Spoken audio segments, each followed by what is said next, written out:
As you can imagine, this is very special. So those of you who know a lot about the Venezuela situation, and it's actually really interesting about this happening in Norway, because when we first started the Freedom Forum in 2009, we told our Norwegian counterparts, Venezuela is headed toward disaster.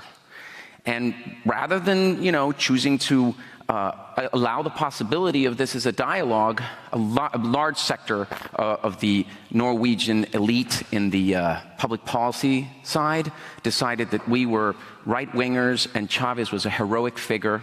And, the blinders have come off the situation in Venezuela, and a lot of people are now seeing Venezuela for the disaster that we were warning about in 2009.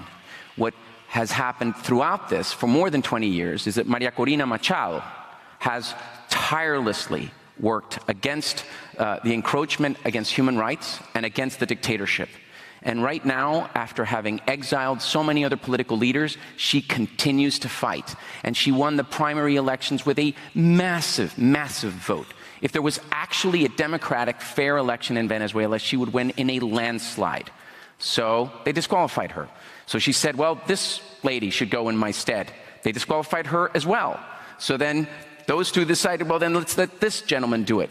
But the presidential candidate, the leader of the opposition in Venezuela today, is María Corina Machado, and I'm so thrilled that she's joining us. It's like 4 in the morning in Venezuela.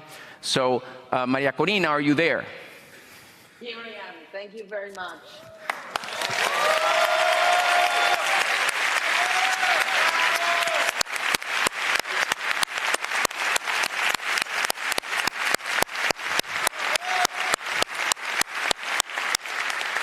It's so wonderful to have you here. We would love to have you come out of Venezuela and speak on our stage, and we hope that one day you can, but we understand that you're in the middle of a campaign. So tell us, when is the election? The election is only in 55 days from today, Thor. And what we're seeing is enthusiasm and energy and organization growing day by day all around Venezuela.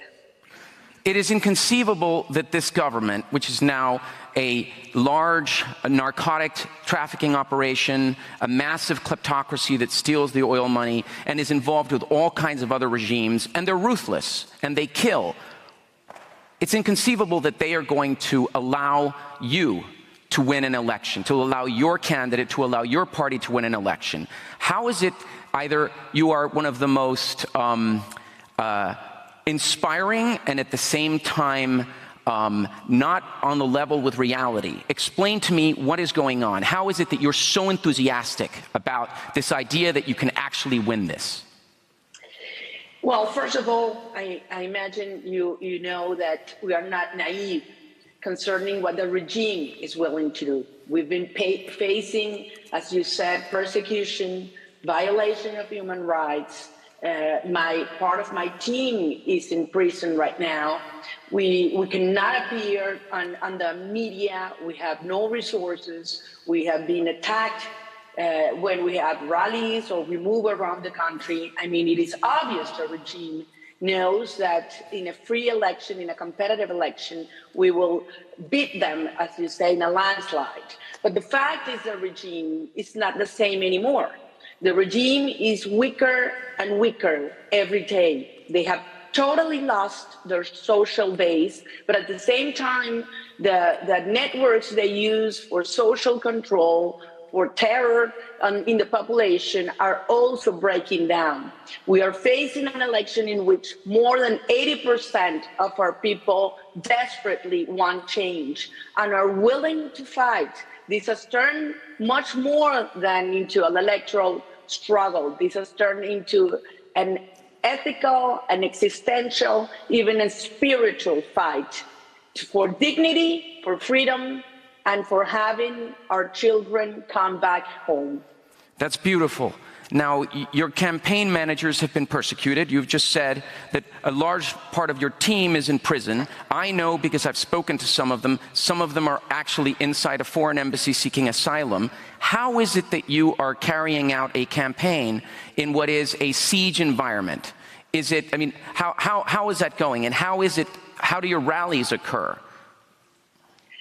Well, just last week, we went to a southern state, Apure, and we stopped in the way to have breakfast. A couple of hours afterwards, the regime sent officials to close. There's this tiny, small restaurant in the route. If we stay in hotels, when we travel around the country, the hotels are closed for several months. I have not been able to appear even once on TV during all this process, and many of our people that give us services, such as sound or to move around and in buses, they are looked at their search at their homes, and their trucks or equipment are detained, and for months sometimes. So this is a very tough process. We're doing it without resources. Only we have volunteers, thousands of volunteers that put all they have, their homes, their motorcycles, their savings, because we all realize that this is a unique opportunity, that the conditions we're facing are for the first time unprecedented, and that the outcome would mean a totally different reality, not only for Venezuelans, but also for our region. So this is an opportunity we cannot miss, and we certainly need you supporting us in the days to come. Well, the perseverance that you display, the heroism and courage that you and everyone in your operation display, especially in the face of the punishments that even someone who serves you coffee will face simply for serving you coffee. They seek to erase every trace of your existence because they know that it would be difficult for them to do something more. Now, what can we do?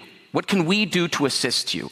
I mean, obviously, the international community per se, like, for instance, certain governments don't want to impose sanctions. They don't want to give visibility to this. But us, as private individuals, what can we do to assist you?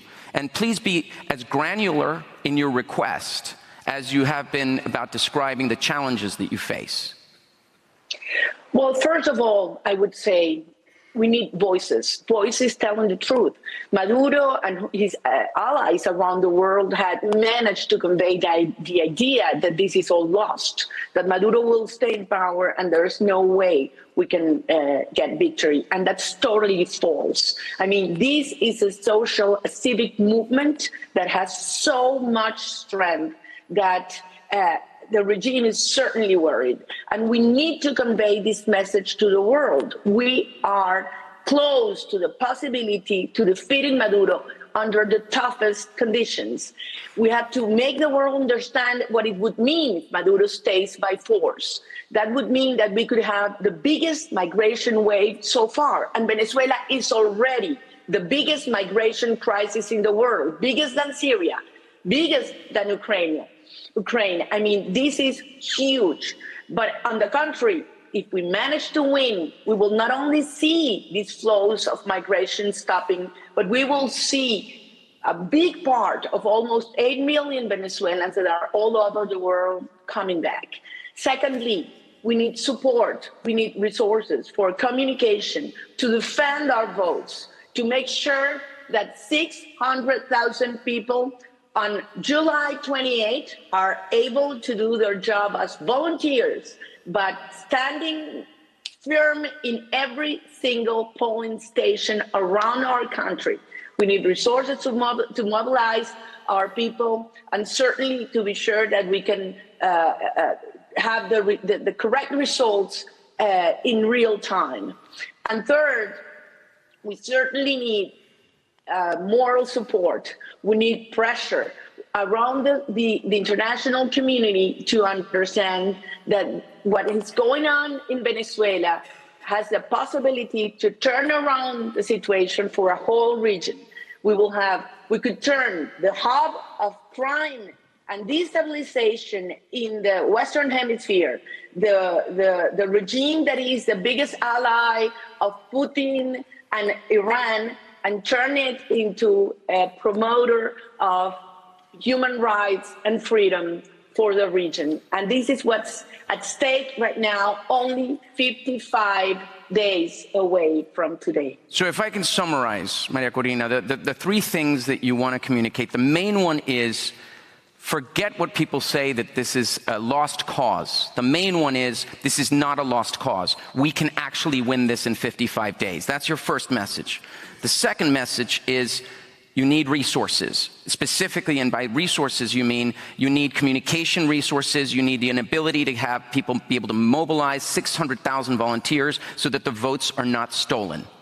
And the third message is international awareness, because if this actually happens, then this hub of crime and extremism that Venezuela, that never was this way until Hugo Chavez, this nightmare can be over, and the millions of Venezuelans that have left can come home.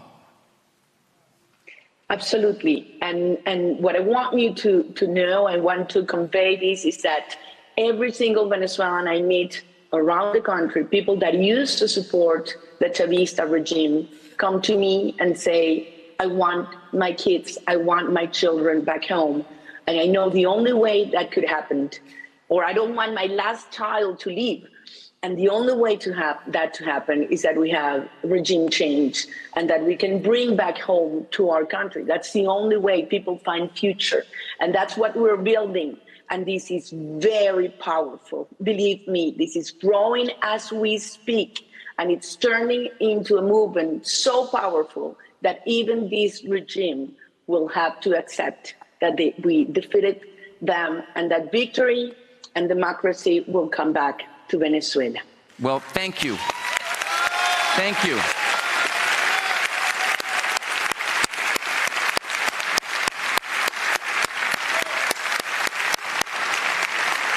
Thank you. You're extraordinarily inspiring to us. You're inspiring to us, you are heroic, and because I want to make sure that we don't leave this as just warm words, those of you here and those of you watching, if we want to assist you with resources, whether that's providing funds so that you can buy the Starlinks that I believe you need in order to have communication for everyone, or simply to be able to get from point A to point B, gas money, how can we get this to you? How does this work? Do you want us at the Human Rights Foundation to establish a channel and be that channel? That's a great idea, Thor. Okay. Certainly, yes. And I cannot stress enough the urgency that we are facing 55 right now. days. But 55 days, the most important 55 days of our lives. Well, we wish you the best. We will participate. The Human Rights Foundation will participate. Okay. Thank you, Maria Corina. Thank you. Thank you. Thank you.